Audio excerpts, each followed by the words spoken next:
This information is up to date as of March 26th, 2025. If the information is no longer accurate, I will include updated information in the description below. Patch 1.2 and the release of Olympia are rapidly approaching, and while that patch will be getting its own video, I wanted to cover some Missable cosmetics that were recently released outside of the in-game shop.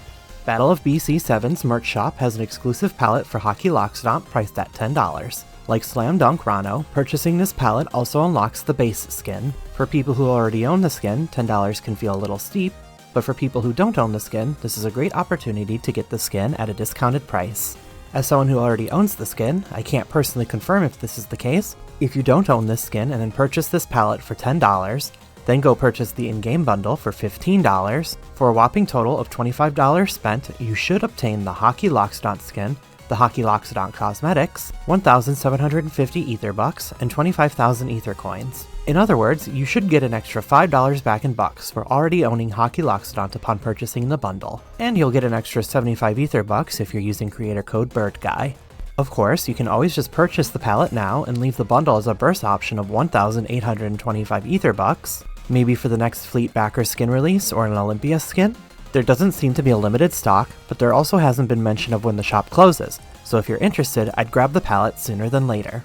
While I've got you here, I think we should have a little talk about pricing.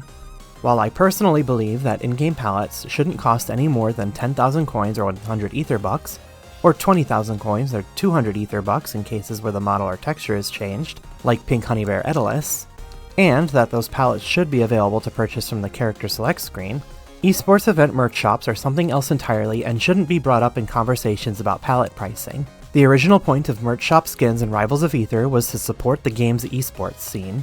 Oftentimes we were paying $5 for simple recolors that had small cosmetic changes like smoke cloud changes or a new taunt, but ultimately that $5 was to support the event and make sure we could have an esports scene. With regards to purchasing the Loxodont palette, please consider how important events like these are to you. If you already own Hockey Loxodont and $10 for a palette is too steep for you, it's perfectly reasonable to forego purchasing it.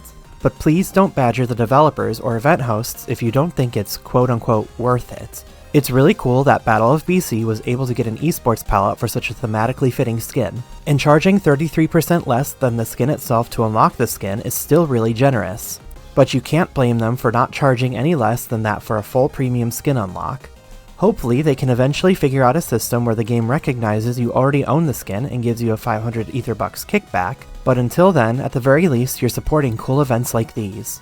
Battle of BC7 kicks off this Friday, March 28th at 11 AM Eastern through Sunday, March 30th. The event will be streamed on Rivals of Aether official channels and the Rivals BC Twitch channel. Links to the stream and shop will be in the description below.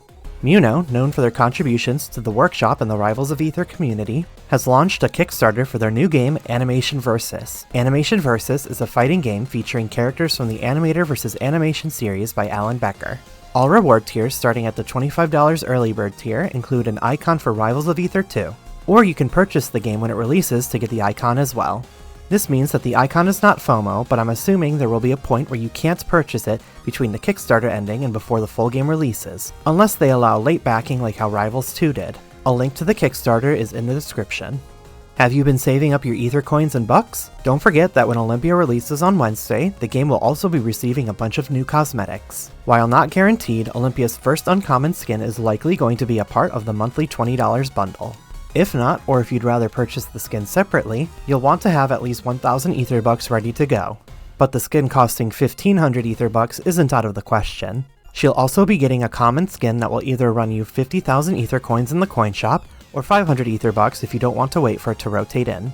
This week will be your last chance to get Ranger Claren for 100,000 Aether coins, and it's highly likely that Lover's Zetterburn will become available for 100,000 Aether coins on Wednesday. That covers everything I wanted to talk about today, but we've got a packed week ahead of us.